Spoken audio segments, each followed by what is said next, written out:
नमस्कार, मेरा नाम विष्णु रॉय है और मैं कहानियाँ सुनाता हूँ। तो मेरे इस कहानी में ना तो कोई राजा है ना तो कोई रानी, बस दो लोग हैं, एक मैं और एक तुम।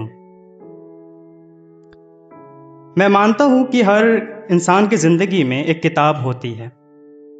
वो इंसान उस किताब के शायद पहले पन्ने में या शायद आखिरी पन्ने में लिखा होता है, या हम सब अपनी इस किताब में बस एक बुकमार्क बन के रह जाते हैं। मेरी भी जिंदगी में एक बुकमार्क है, तुम। तुमसे पहली बार मिला तो लगा जैसे जिंदगी में किसी इंसान को इतने आराम से कैसे लिखा जा सकता है।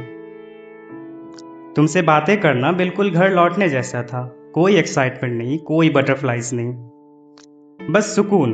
और यकीन मारो, मोहब्बत में सुकून सबसे उत्तम फीलिंग होती है। लोग पूछते थे मुझसे, क्या देखा ऐसा तुमने उसमें? मैं हमेशा मुस्कुरा देता था कि कैसे बताओ कि मैं उसकी आंखों में खुद को नहीं, अपने आने वाले कल को ढूंढता था। फिर धीरे धीरे कॉल्स हमारी कम होने लगी, मैसेजेस छोटे होते गए, रिप्लाईज लेट आने लगी। और एक दिन जब हम दोनों ऑनलाइन थे लेकिन बात किसी की नहीं हो रही थी, तब समझ आया कि शायद कन्वर्सेशंस नहीं, हिम्मत खत्म हो गई थी। मैंने बहुत कोशिश की खुद को बदलने की, अपने आदतें बदलने की, अपना वक्त बदलने की। बस एक चीज नहीं बदल पाया, तुम्हारे चले जाने का सच। और फिर एक रात मैंने तुम्हें नहीं, मैंने खुद को मैसेज लिखा। मैंने लिखा कि हर वो चीज जो मेरी दुआ थी, जरूरी नहीं कि मेरे तकदीर में भी हो। उस रात पहली बार मैं रोया नहीं, मैं समझ गया। हम अक्सर मोहब्बत को पकड़ के रखना चाहते हैं जैसे मुट्ठी में रेत, मगर इस रेत को अपनी मुट्ठी में जितना कस के पकड़ोगे वो उतनी ही तेजी से फिसल जाती है। आज अगर तुम मेरे सामने आ भी जाओ तो शायद मैं तुमसे ये ना पूछूं आखिर क्यों।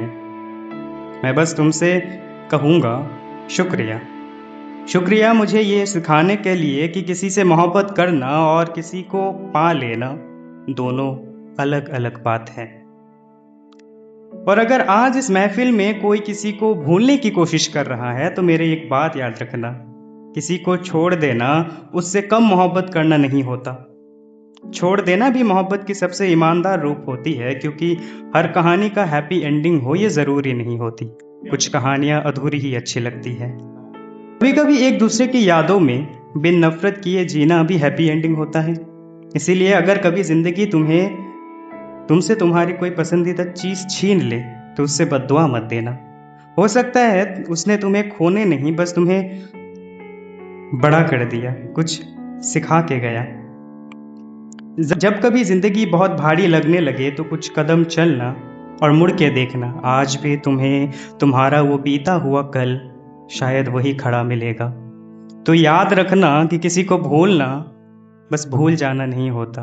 हम इस भीड़ में खुद को भी भूल जाते हैं। थोड़ा वक्त निकालो, पीछे मुड़ के देखो, शायद मैं तुम्हें आज भी वही खड़ा मिलूंगा। Thank you.